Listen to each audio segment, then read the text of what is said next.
Olá, mais uma vez, mais um episódio do nosso podcast Carreiras em Direito, Caminhos e Escolhas.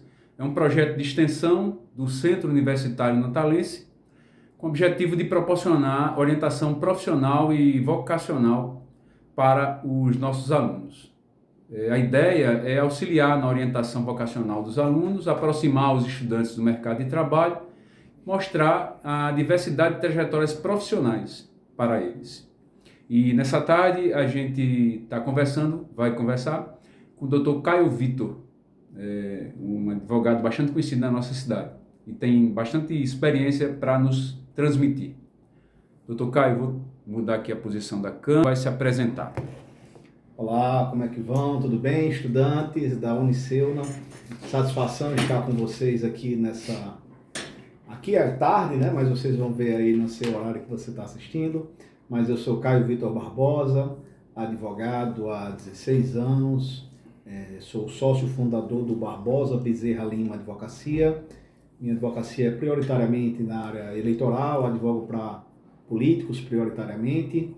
E é satisfação conversar com vocês. Estou aqui para responder os questionamentos e falar um pouco da nossa trajetória e poder auxiliar vocês no caminho, nas escolhas que vocês têm perante não só a advocacia, né, mas para a trajetória profissional na área do direito. Dr. Caio, por que o senhor escolheu direito? Olha, essa pergunta é interessante. E eu gosto de contar essa história porque meu pai, ele dizia, tem que ter um médico na família e o médico vai ser você. Eu conheço seu pai.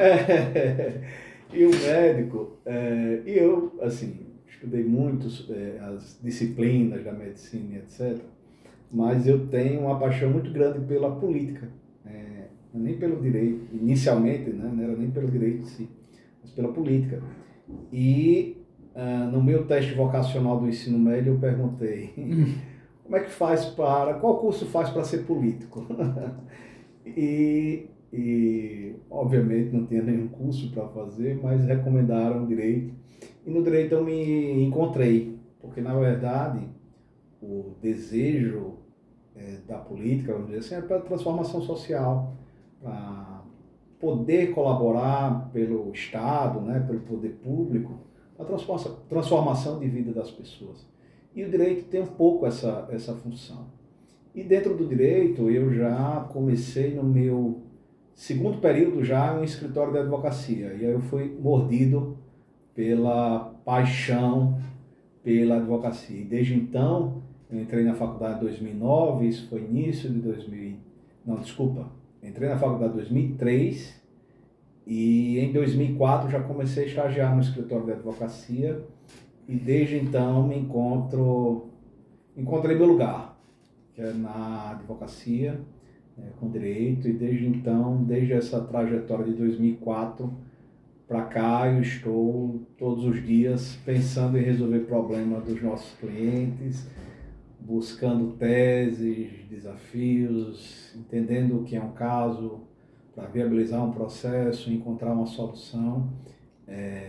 E me realizei na advocacia. Então, desde 2004 que eu estou na área, né, no direito desde 2003, mas na advocacia desde 2004. Então, já se vão 21 anos, né, 21 anos de advocacia, vamos dizer assim, obviamente início como estagiário, né, de direito, dentro do escritório de advocacia, mas já se vão 21 anos dentro do escritório de advocacia e vivendo o dia a dia da advocacia. Durante o curso, quais foram as disciplinas que mais lhe chamaram a atenção, com as quais o senhor mais se identificou? Processo. Porque é interessante, né? Eu até vejo isso. Hoje, processo, eu estudei na UFRN, e na UFRN você já tinha professores muito qualificados na área de processo. Mas na advocacia, no dia a dia da advocacia, a gente entende como essa disciplina é importante para resolver problemas das pessoas, né?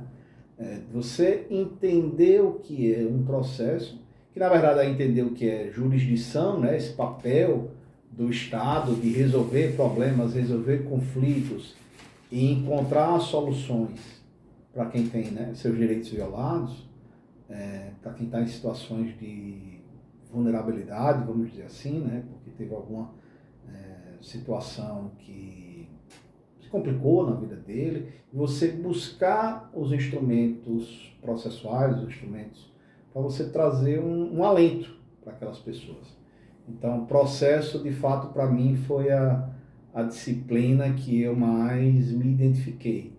Óbvio, é interessante, a gente mantém ainda grupos de WhatsApp, né, com os amigos da faculdade, e esses dias mesmo a gente estava resgatando como foram importantes disciplinas também propedêuticas, né, da filosofia, da economia, política, da própria sociologia. Foram questões, foram matérias que a gente teve a oportunidade de se debruçar e aprender e se envolver, mas o que me pegou mesmo foi as disciplinas de processo, com teoria geral do processo. E a gente teve a sorte de ter grandes professores, como Marcelo Navarro, como o próprio processo penal, Walter Nunes, grandes referências hoje em dia no direito, né, potiguar, não só potiguar, né, que estão transbordando aí nacionalmente, mas foram as disciplinas que me pegaram, vamos dizer assim, que me apaixonei também no curso. Então, me corrija se eu estiver errado, o senhor considera que as disciplinas que nos dão conhecimento no processo, seja ele civil ou penal, são fundamentais para a boa execução da atividade advocatícia? Sem dúvida, sem dúvida. E, inclusive, isso é uma das coisas que, por exemplo, a gente tem muito estagiário, estudantes, e eu vejo que é uma coisa que também eu vejo que as novas gerações talvez não deem tanta importância quanto a minha geração, por exemplo, dava para o estudo de processo. Né? Não sei se são as ferramentas tecnológicas, não sei se é a predisposição, mas eu acredito sim, continuo acreditando que é um grande diferencial. Para além dessas disciplinas propedêuticas, que são importantes para você entender o contexto, né, da sociedade e onde o direito se insere, né, você precisa entender as questões sociológicas para entender o papel do direito dentro da sociedade, as questões econômicas, porque o direito se insere dentro das relações econômicas, etc. E as relações econômicas são transversais ao direito. Mas o processo tem grande importância, porque é lá que você vai entender o que a maioria de nós, né, juristas, faz, né? Que é trabalhar não só, mas principalmente com o judiciário e buscar soluções de movimentar o judiciário para encontrar respostas para disputas, né? Então, todo esse trabalho da jurisdição e como isso é veiculado, como o Estado é movimentado para encontrar soluções dentro do direito e trazer uma resposta para a sociedade a partir da aplicação do direito, passa muito pelo processo, né? Então, sem dúvida, eu acho que continua valendo muito, e valendo não só a questão dos códigos, etc., mas tem também da compreensão da própria função, do que deve ser levado, do que não deve ser questionado. E a gente, por exemplo, Dalton, hoje eu tive a oportunidade de encontrar esse final de semana o professor Ricardo Tinoco, que é juiz aqui do Estado, e a gente estava discutindo justamente isso. Ele estava me dizendo, cara, eu voltei, ele estava no tribunal, voltou para a vara, e estava questionando uma conversa rápida sobre as demandas judiciais que estão chegando hoje nas varas cíveis. E ele dizendo das preocupações dele, etc. Mas essa discussão, por exemplo, só é possível quando a gente compreende qual o papel da jurisdição e do processo, né? E de você refletir isso e estar passando por modificações, como a sociedade toda está passando, mas você entender isso, você tem que compreender qual a função do processo, da jurisdição, da tutela jurisdicional, e tudo isso passa por você compreender o que é o processo. Perfeito. Eu vou lhe fazer uma pergunta que eu considero, para mim, a resposta de ouro. Não a pergunta de ouro, mas a resposta de ouro, para mim, pelo menos. E acho que para muita gente. Como o senhor escolheu a sua área de atuação? Isso é interessante. Porque no curso a gente se depara com, vou exagerar, milhares de áreas que são interessantes, né? O direito penal é muito interessante, eu acho fabuloso, assim, você, enfim, vai lá, faz um documento para o juiz e a pessoa é liberada da prisão. Como assim? Isso é muito interessante, entendeu? Entre outras áreas, né? O direito trabalhista, enfim. Como o senhor escolheu a sua área de atuação? Então, isso tem muito das oportunidades que vão surgindo na vida. Mas, por exemplo, hoje eu sou um advogado que 90% das minhas demandas são da área, vamos dizer assim, eu gosto de dizer da advocacia política, mas são predominantemente relacionadas às questões do direito eleitoral. Mas isso em 2012, eu na verdade passei por essa reflexão, porque eu começo a advogar propriamente em 2009, e antes eu tinha passado, eu, por exemplo, ajudei a coordenar um setor de direito do trabalho no escritório que eu trabalhava. Mas foi mais por necessidade mercadológica do escritório, que eu fui lá, o escritório tem a necessidade, eu vou lá e me adapto àquilo. Mas o senhor não se identificava com a área? Então, eu tenho uma certa facilidade de se identificar com todos os ramos do direito. Que aparecer... Mas aí que tá. Então, quando chega 2012, eu mudo de escritório de advocacia e eu tenho minha primeira filha. Minha primeira filha nasce em 2011. E aí... Rebeca? Hã? Rebeca, não. Não, é Maria Helena. Desculpe. E aí... Helena. Maria Helena. E aí, em 2011, minha primeira filha nasce e aí o jogo muda. Você que foi pai já sabe como é que o jogo muda. Você está brincando ali, né, de aprender profissionalmente e daqui a pouco você tem uma... Você está treinando, né? E aí você tem uma responsabilidade agora, o jogo virou e você tem uma responsabilidade de criar uma pessoa, e vem toda a obrigação, vamos dizer assim, de prover o sustento daquela pessoa. Então, em 2012, quando eu mudo de um escritório, eu fui para um escritório, um dos grandes escritórios aqui do estado, eu faço questão de dizer o nome, que é o Mendes Cunha, da doutora Tatiana Mendes Cunha, um dos grandes escritórios aqui do nosso estado. Aprendi muito lá, tive uma segunda faculdade no escritório Mendes Cunha, pela qualidade técnica do trabalho e tudo. Então e sob a orientação da doutora Tatiana, ela disse, olha, você precisa focar em uma área da advocacia para o mercado reconhecer você em uma área, etc. E aí você vai para a reflexão pessoal. E aí você vai resgatar, porque tem uma questão que é importante, que aí é a resposta de ouro. Como é que você acha essa área? Aí você tem que efetivamente fazer um trabalho de autoconhecimento, né? Você mergulhar dentro de si e entender sua paixão. E aí foi quando eu resgatei com aquele Caio com aquele Caio de 2002 fazendo aquela pergunta para o setor lá de orientação vocacional. De orientação vocacional, eu estudei no Colégio das Neves. Aí você vai e resgata e vai entender o seu autoconhecimento.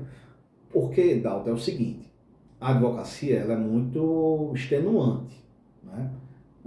Ela cobra muito do indivíduo, né?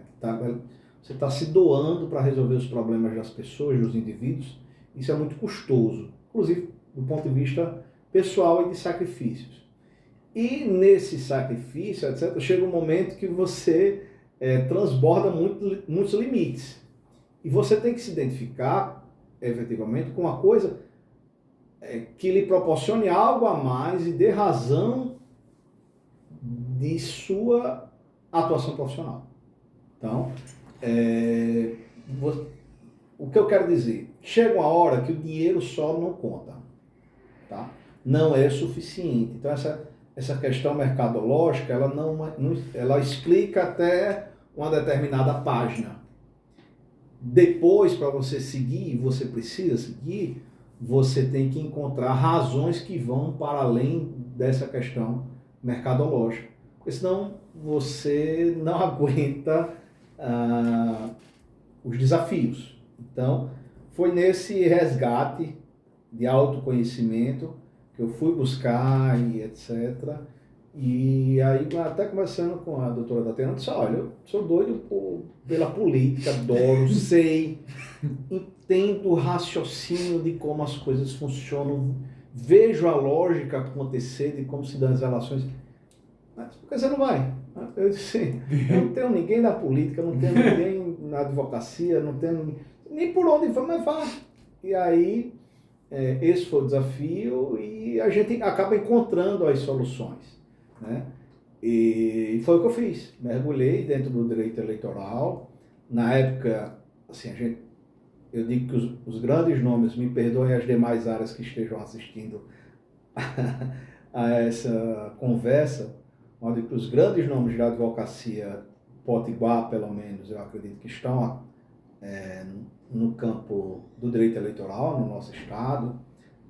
Você vê, se você resgatar um pouquinho mais atrás, doutor Armando Holanda, o próprio doutor Eric Pereira, os irmãos Felipe e Tiago Cortez, e aí vem mais colegas que hoje eu estou, vamos dizer assim, lado a lado, ombreando, né, as tribunas e etc. Mas há 13 anos atrás, né, quando eu fiz essa opção, eu vamos dizer assim, estava muito atrás, estava muito na frente, mas eu escolhi e me vi no desafio de me posicionar nessa área, mas o processo foi esse, de identificar algo que realmente eu tivesse uma paixão e fosse uma escolha não só mercadológica. Né?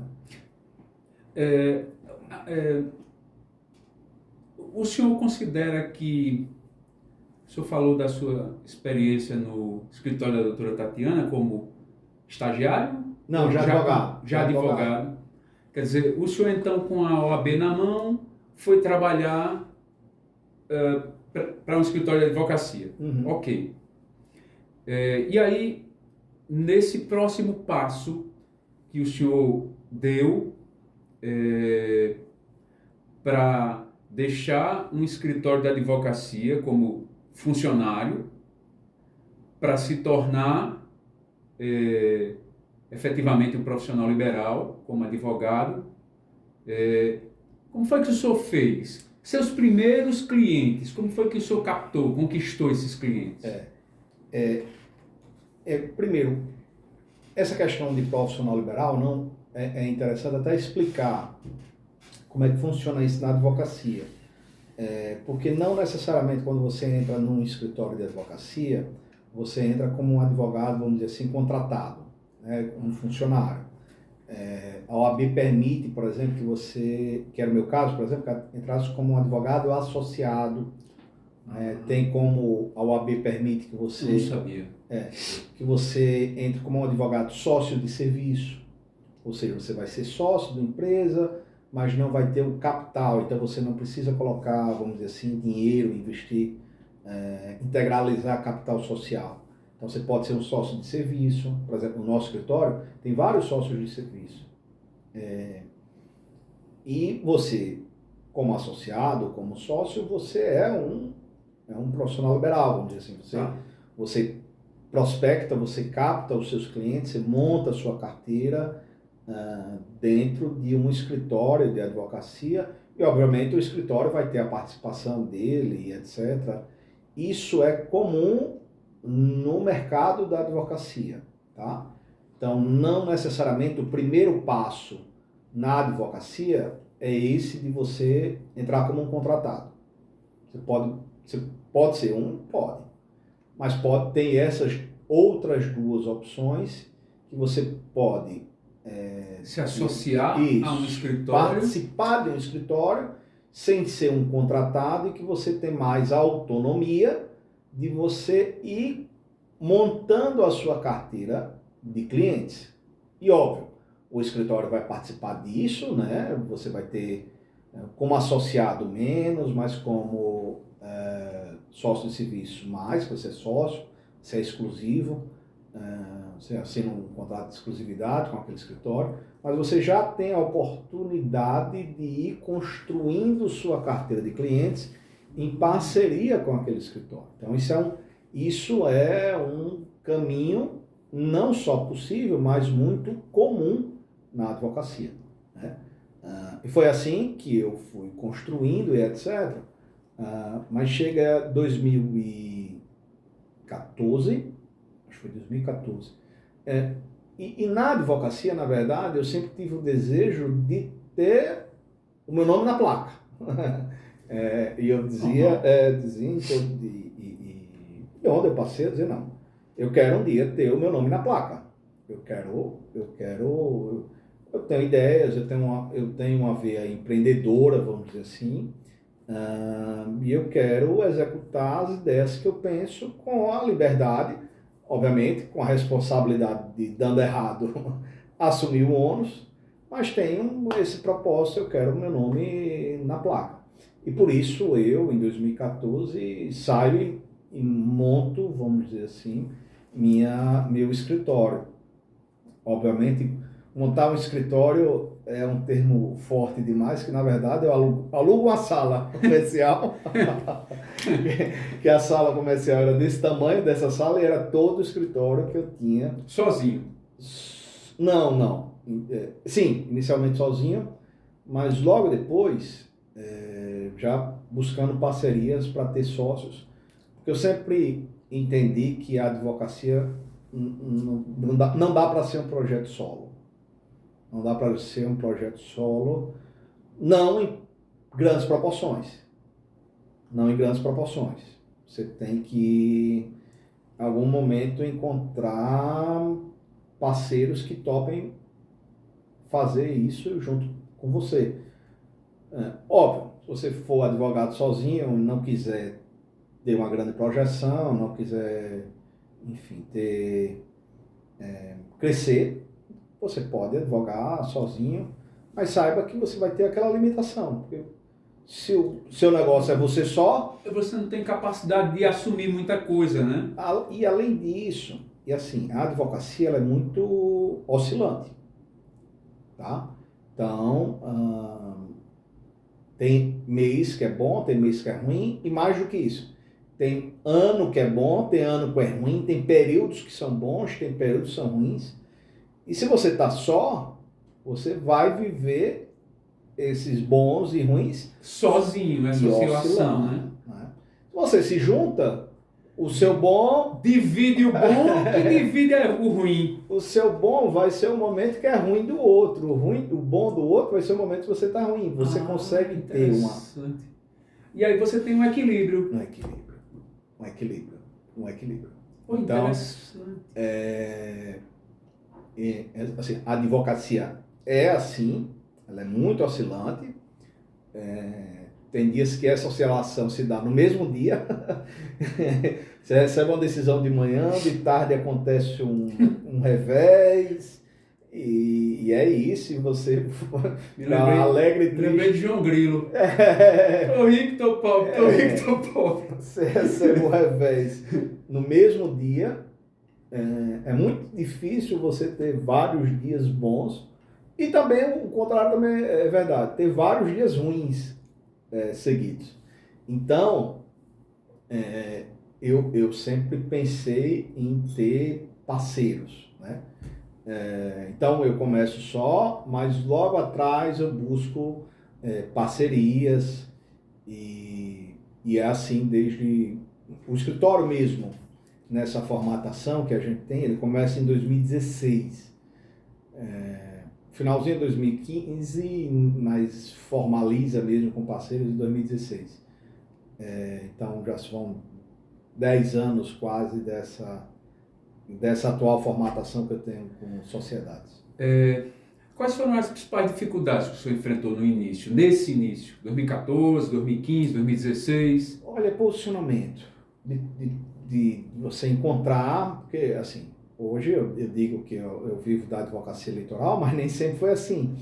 Acho que o grande desafio do início sempre é você se posicionar. Se posicionar e rentabilizar esse posicionamento, né? Que não adianta de nada você ser o melhor reconhecido como o maior advogado na área XYZ e essa área XYZ não traz rendimentos suficientes para o escritório para manter, porque é um negócio, Não é um negócio mercantil, não é um negócio como os outros, né? Atividade empresarial, mas é um negócio de advocacia. É uma forma de obter remuneração. É um empreendimento, né? Um empreendimento isso. Que objetiva, no final das contas... Isso. Então, o principal desafio sempre é você se posicionar e o mercado entender que você é uma referência em determinada área. E a lógica, Dalton, isso eu aprendi com Kelps Lima, que hoje que é político e etc., mas é um grande advogado e foi meu primeiro mentor na advocacia, até antes da Tatiana, mas ele diz, e é uma coisa que isso é muito verdade. A advocacia, ela precisa fechar um ciclo, certo? Todo negócio na advocacia, todo contrato, enfim, toda nova demanda que chega para você. O cliente precisa entender que ele tem um problema, ele precisa lembrar que você é um advogado e ele precisa confiar que você pode resolver o problema dele. Então, precisa esses 3 pontos estarem conectados. Então, se fulano não sabe que tem um problema, não vai gerar demanda para você. Se fulano não reconhece você como um advogado capaz de resolver o problema dele e não confia em você, esse ciclo não é fechado e você não gera negócio, Então, esse começo, como o começo de todo mundo, é esse posicionamento. Eu sou advogado, eu sou capaz de resolver esses problemas, eu sou confiável, eu consigo entregar a solução para você. Então, isso é fundamental, sabe, Dalton? Então, para todo mundo que vai pensar em advocacia, tem que pensar nesse triângulozinho e fechar ele todo dia. Como é que as pessoas vão me reconhecer que problema eu resolvo, como as pessoas vão me reconhecer como advogado, como eu vou resolver esses problemas, e é dentro desse ciclo. E isso acho que isso é interessante falar, isso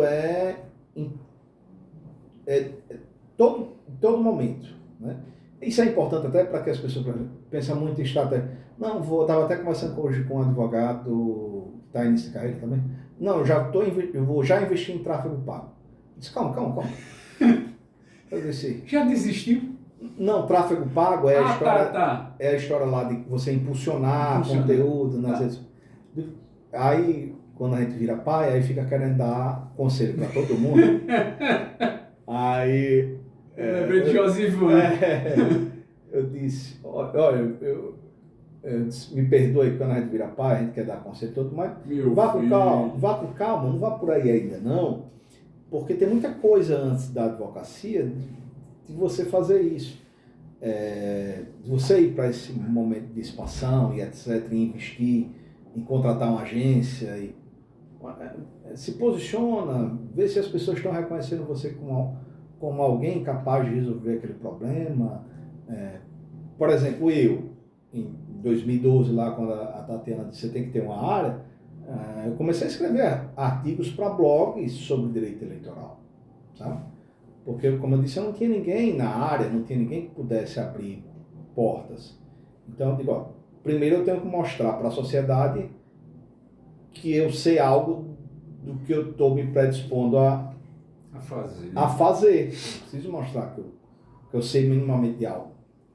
Então, foi quando eu comecei a me posicionar na área do direito eleitoral.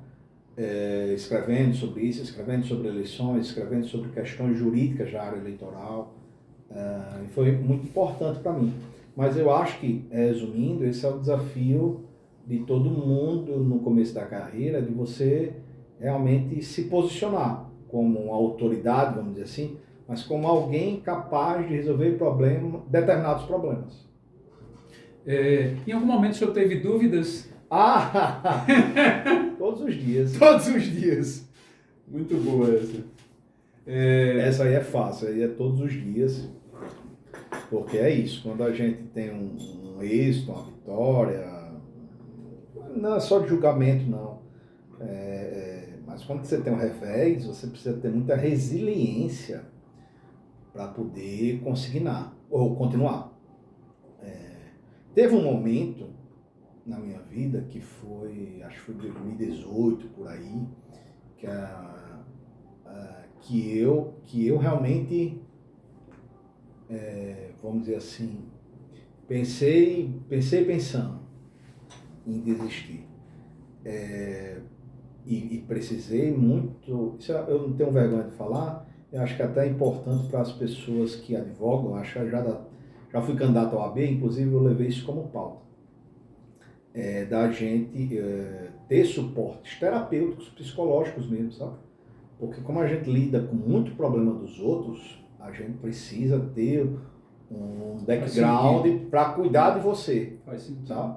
Então, 2018 foi um ponto de inflexão que eu realmente pensei muito seriamente em largar a toalha, mas aí eu tive a alternativa, tive humildade de buscar ajuda, de buscar auxílio terapêutico, etc. Foi muito importante, continua sendo para mim, porque você precisa voltar e entender por que você está fazendo isso, por que você tem o autoconhecimento, e isso é um trabalho que você tem que fazer, e é aquilo que eu lhe disse. Precisa de um propósito maior do que só a questão mercadológica. Então, você precisa entender algo a mais. Isso vale para toda a profissão, claro, mas para a advocacia é muito forte, porque o nível de exigência, etc., é muito alto. Então, acho que se você perguntar em 99% dos advogados, todos eles vão dizer, não pense em desistir todos os dias. Todos os dias, em algum momento da vida, mas esse foi, eu tenho esse marco muito importante em 2018, porque eu de fato precisar todos precisamos, mas eu busquei, e ainda bem que eu tive essa humildade, porque eu acho que eu estaria muito frustrado se eu não tivesse continuado. Doutor Caio, como o senhor cresceu na carreira? O que é que o senhor fez? De que forma o senhor investiu para o seu desenvolvimento profissional? Vamos lá. O conhecimento? Sem dúvida, certo? Óbvio, e é óbvio, mas é um óbvio que precisa ser dito. É um exercício de aprendizado constante da advocacia. Quando eu falo de aprendizado, aí nem obrigatoriamente você sair fazendo vários cursos ou várias especializações e etc., e achar que você só vai encontrar conhecimento no ambiente formal. Tá? Especialização é muito importante, pós-graduação estrito sensu também é muito importante. Hoje, por exemplo, eu faço mestrado na UFESA, em Mossoró, e para mim tem sido muito engrandecedor esse desafio que eu estou fazendo, essa pós-graduação. mas também fiz outras pós-graduações, etc. Mas é muito da perspectiva de você continuar sempre aprofundando, verticalizando conhecimento, tá? Isso é muito importante, mas também tem a questão mercadológica que você precisa buscar clientes, etc. Não tem segredo, o segredo é você aumenta de tamanho na advocacia, se você aumenta a sua base de clientes ou se você aumenta os valores que você cobra da sua advocacia. Tá? Perfeito. Como todo negócio. E, obviamente, o melhor dos caminhos é se você consegue fazer os dois. Tá? Tem caminhos na advocacia que são diferentes.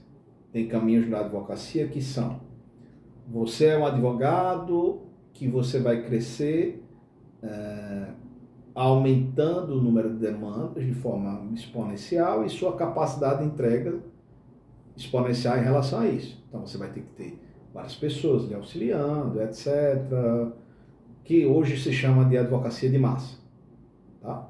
Ou você pode seguir o caminho de você verticalizar conhecimento, entregar soluções mais nichadas, mais customizadas, que você ainda fica diretamente ligado à produção, ao trabalho, ao operacional. O resultado, né? Isso, a entrega, ao serviço. Né?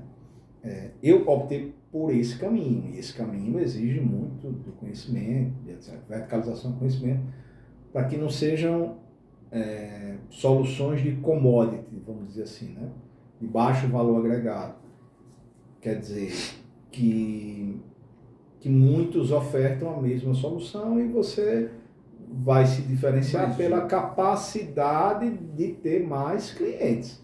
Capacidade do seu comercial, das suas estratégias de prospecção. E assim, isso é um caminho que é plenamente válido, tá? Plenamente válido, ok? Dentro dos limites do Código de Ética da Advocacia, não tem nenhum problema em relação a isso.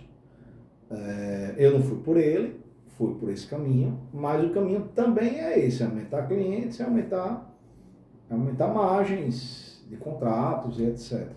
Então, é isso que eu faço. Então, por exemplo, hoje eu ofereço um serviço dentro do eleitoral que não é o mesmo serviço que vários outros advogados que oferecem. Então, eu posso ter uma remuneração diferenciada em relação àqueles. E esse é o caminho que eu trilhei. Então, por exemplo, uma advocacia mais focada, eu não assumo todo tipo de demanda, tem que ser algo que esteja alinhado com o que eu faço. Então, esse foi o caminho que eu trilhei e é dentro dessa trajetória de crescimento. A gente está se encaminhando para o final.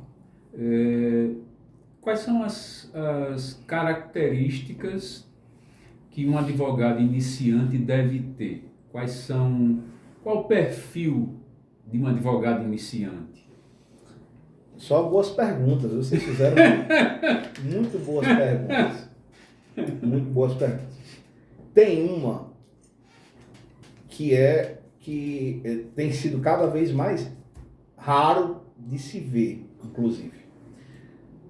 Mas ela é fundamental para todo bom advogado, que é a capacidade de indignação. Sabe? Porque o advogado é aquele que não se conforma. Certo? Ele vai se conformar se ele utilizar todos os instrumentos e chegar no final e dizer: não, mas tentei, fiz de tudo. Mas o advogado, e todo bom advogado, ele tem essa característica. Ele não pode ser alguém que se conforme nos primeiros momentos. Porque nós, advogados, somos quem movimentamos todo um poder, que é o poder judiciário. Nós que movimentamos. Existe poder judiciário sem um advogado? Sem a advocacia, né? O Ministério Público faz também, mas ele age nos limites e no estrito dever do cumprimento da lei legal, na atuação do direito penal. Tem uma sustentação oral de Kakai, que é brilhante o que ele faz, depois vocês podem procurar, que é justamente dele falando com o Gugel, né? Ele redarguindo o Gugel, e ele dizendo justamente, ele diferenciando a atividade do advogado, do procurador, no caso, no representando o Ministério Público, que o Ministério Público ele tem que agir nos limites exatos. Ele não tem o direito do floreio da linguagem, ele não tem o direito de expressar, né? Isso é próprio na advocacia, no direito criminal, da defesa, porque é do direito da ampla defesa. O agente estatal age dos limites e nas conformidades que estão estabelecidas ali no inquérito, na investigação e etc. Mas o que eu quero dizer é que o advogado ele tem que ser, antes de tudo, inconformado. Antes de tudo. Porque se as coisas estão como estão e não precisam de intervenção, o advogado não tem que fazer nada. Todo agir do advogado é porque ele está inconformado com uma situação, um dado da realidade, enfim, vou dar um exemplo aqui. Um celular quebrou e a assistência técnica não consertou, ele tem que estar inconformado com aquilo e depois entra no comum, na vala, né? Todo mundo sabe hoje, passou 30 dias de uma assistência técnica, a assistência técnica não resolveu e etc.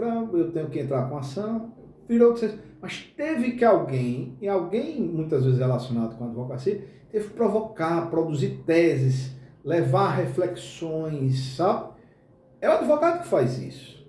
É o advogado que tem essa capacidade de... capacidade eu não quero, não é adequado. Que tem esse dever de levar essa indignação, essa inconformidade para buscar alterar a realidade de vida de uma pessoa, de buscar uma melhoria, buscar a justiça para aquela pessoa. Mas tem que ser um inconformado. Que aí ele vai utilizar os instrumentos do direito, aí o processo entra de novo, mas ele tem que ser essa habilidade, ela tem que ser, ela tem que estar presente no advogado iniciante. Ele tem que estar inconformado com a situação de vida que ele vive, por isso que ele busca advocacia, e ele vai buscar uma melhoria da condição de vida da sua família, etc., através dessa profissão, mas ele também tem que estar inconformado com os problemas da situação que o cliente dele está vivendo, e ele tem que estar inconformado, ele tem que estar indignado com a acusação que estão enfrentando, infligindo contra o seu cliente, ele tem que resistir para que aquilo não se concretize. Teriam outras, mas eu acho que essa é a... Que resume, essa é a principal característica. Principal, porque ela transpassa por várias outras áreas, outras frentes. Vamos para a penúltima pergunta, e é a seguinte. Considerando o significativo aumento de faculdades de direito, a virtualização do processo, a utilização da inteligência artificial, além de outros fenômenos que entendem relevantes abordar, como o senhor vê o papel do advogado diante disso? Várias faculdades de direito, muitos advogados entrando no mercado como se fosse uma produção industrial, né? A virtualização do processo e a inteligência artificial. Olha, como eu disse, eu fui candidato em 2021 à eleição da OAB, em 2024 eu não disputei, mas isso era uma das temáticas que eu abordava durante a campanha eleitoral de 2021. E para mim tem para mim não, há uma diferenciação muito grande entre os advogados formados e etc. nesse século, quero dizer, a partir de 2001, os advogados que foram formados no século passado, pelas circunstâncias mercadológicas. A gente já entrou num desafio de ter uma competição, coisas que os advogados formados no século XX não tiveram. E tiveram várias oportunidades que nós não tivemos, né? Na época não tinha lei do juizado especial, toda demanda precisava de advogado. Na época teve reforma da Previdência ampla, uma das primeiras reformas da Previdência, teve muita demanda, teve a redemocratização, então um boom de demandas judiciais, de busca por direitos na justiça. Então, vários códigos, Código de Defesa do Consumidor e etc. Tudo isso, e o que isso reflete? Antes você você se formava em Direito, tirava o OAB, e você tinha certeza que você teria seu lugar ao sol no mercado. Certo? Essa é a realidade. E você pode ver que os grandes escritórios continuam sendo na grande maioria, escritórios que foram constituídos antes desse período. Tá? Se for, analisa o mercado, veja os grandes escritórios, porque tiveram uma realidade de mercado diferente. Dalton, Caio, hoje é a mesma coisa? Não é. A realidade hoje é de essa hipercompetição, ela traz suas consequências, tá? Das mais variadas formas e dos mais variados meios. Traz realidades mercadológicas. É mais difícil hoje você ser bem sucedido na advocacia do que era 20 anos atrás? Com certeza. Com certeza, aí sem sombra de dúvida. Mas também hoje, dada a complexidade das relações sociais, também hoje tem muito mais questões para se discutir do que se tinha há 20 anos atrás. Tá?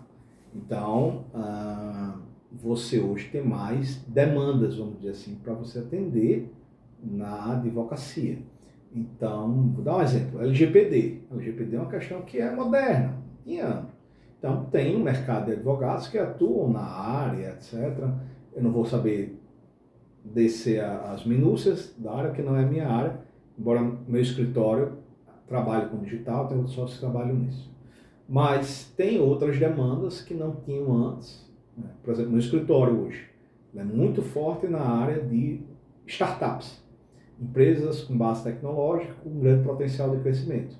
Não eram empresas que existiam no século XX. Então tem essa compensação, vamos dizer assim. Você hoje tem realidades de mercados e etc., formas de contratação que são muito menos burocráticas. Hoje você atua no mercado que é nacional. Antes você só atuava localmente. Então isso permite que você, daqui do Rio Grande do Norte, consiga atuar em São Paulo, Brasília e etc. E atuar, por exemplo, nosso escritório, ele tem sede aqui no Rio Grande do Norte e em São Paulo, sede física com sócios lá. Mas a gente atua hoje praticamente em todo o Brasil, porque a gente consegue transpor a barreira. Então hoje a competição ela é nacional. Se você for muito bom em uma determinada área, o mercado que você vai atuar não é mais Rio Grande do Norte, não é mais Natal, é Brasil. E eu digo Brasil se você não quiser se aventurar em questões de direito internacional, relações internacionais, etc. Mas você tem esse cenário, o mercado mudou em virtude disso.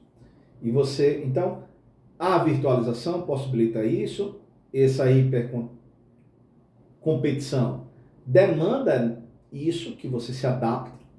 E agora a gente tem um novo cenário, que é o cenário das inteligências artificiais. Tá? O que é inteligência artificial? O que eu visualizo e o que eu compreendo?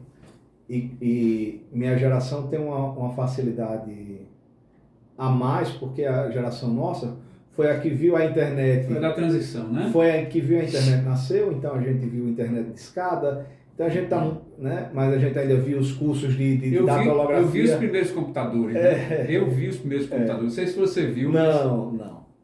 Eu já sou da época do computador em casa.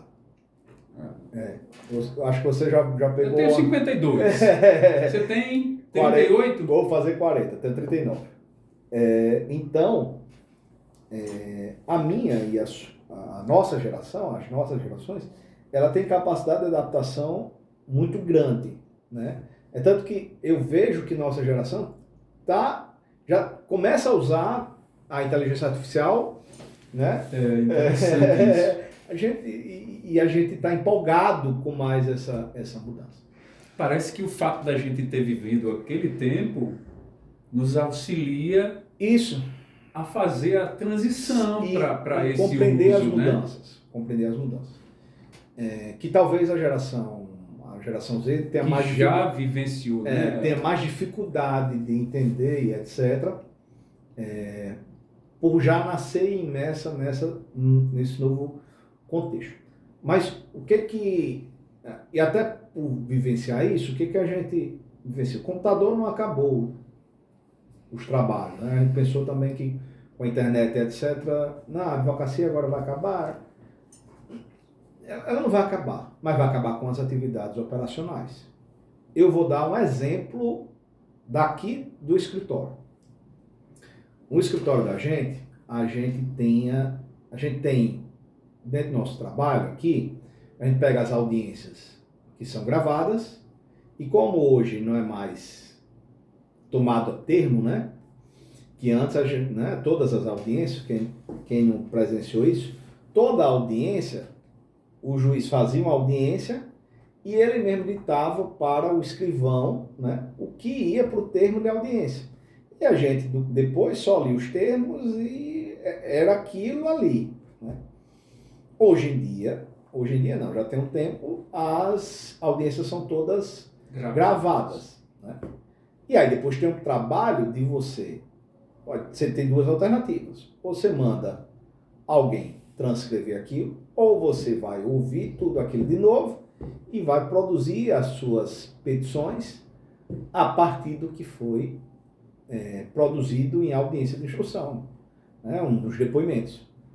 O que acontecia aqui? Antes para uma audiência, a gente demorava 2 semanas com 2 estagiários ouvindo e degravando, e a gente tinha que ter muita antecedência, era o maior medo do prazo e etc, daquilo chegar a tempo da gente poder ler e acrescentar, enfim, era um caos.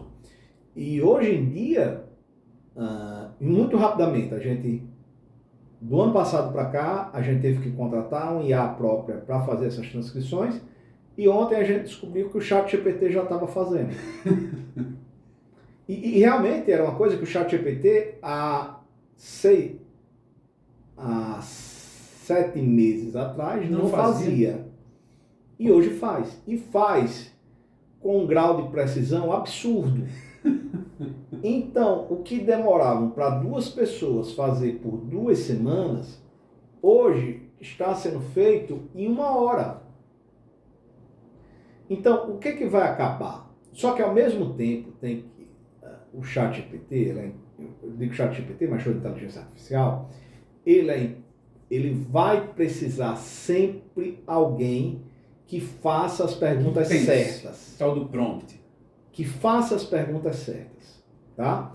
E aí essa história do prompt é importante, porque está a ideia agora de eu tenho que aprender a prompt. Não. Você tem que aprender a pensar. Tem que aprender a pensar. Porque se você, o que é que você quer? Você vai decorar aqueles prompts e, para a realidade, você não vai pensar. Capacidade, aí vem de novo a indignação, a inconformidade, etc. Você pensar, estruturar pensamentos, compreender o problema. Tá?